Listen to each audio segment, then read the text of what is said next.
The Esoteric Apocalypse by Charles Upton. When consciousness is centered on the plane of the psyche, experiences arising on the material plane are interpreted according to whether they support or threaten our sense of identity, which is psyche. When consciousness begins to be withdrawn from the psychic plane to the plane of the spirit, which has pure witness and pure knowledge, necessarily transcend experience, then all experiences, including sense experiences, are understood as emanating from the psychic level, and known simultaneously both as possible temptations and has actual manifestations of God. Insofar as these experiences have the potential of seducing consciousness into a re-identification with the psychic level, thus reinforcing the sense of a limited subjective experiencer, they are temptations.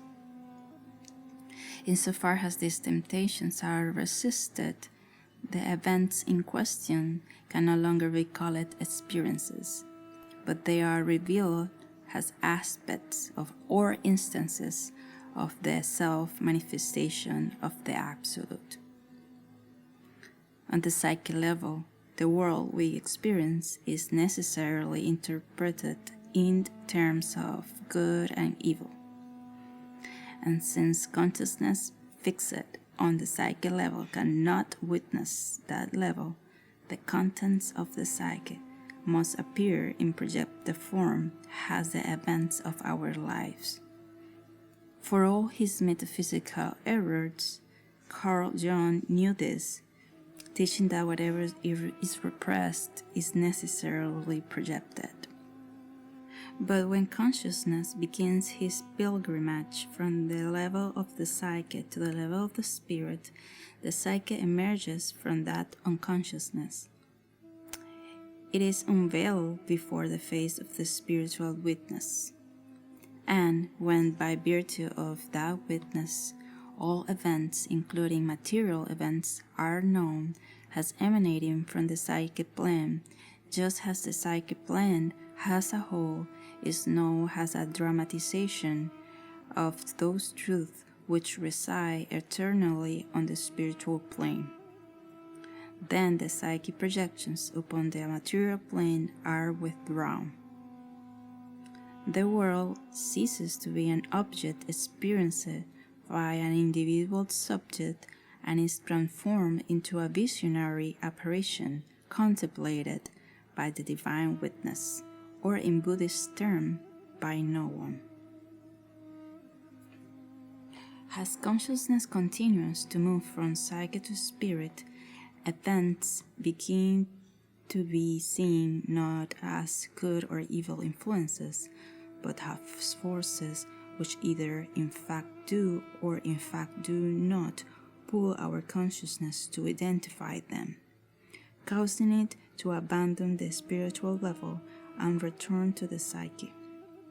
This is what Sufis mean when they say that the sin of the believer is concupiscence. The sin of the Gnostic is heedlessness. Events apparently good can tempt to heedlessness, just as events apparently evil can't support mindfulness and spiritual vigilance.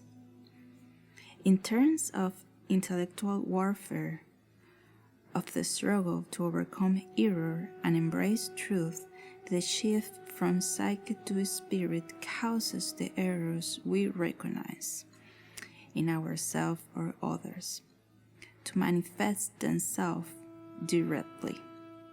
As we begin to witness them instead of simply criticizing them or struggling against them, they appear before us. They are concretely embodied and fully enacted. In other words, they become lessons if, that is, we resist the temptation to identify with them. And an error that is really a lesson is no longer a form of falsehood, but a form of truth. When error is fully embodied as truth through our own actions, the result is deep and spontaneous remorse. When error is fully embodied as truth through the action of others, the result is deep and spontaneous gratitude.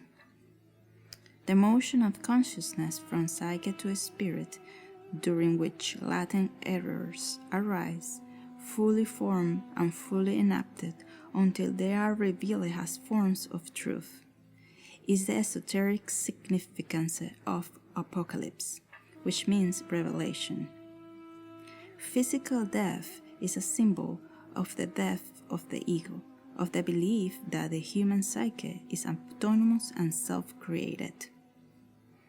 The end of the world is a symbol of the recollection produced by the death of the ego, the gathering together of the scattered fragments of the psyche through withdrawal of the projections of that psyche into the abstract wilderness of matter, energy, space, and time.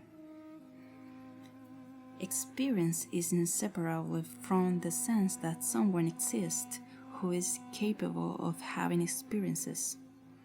And the ultimate end of the cycle of manifestation, which is the world, at the ultimate end of the cycle of experience, which is the ego, this someone is confronted by Kali, the Black One.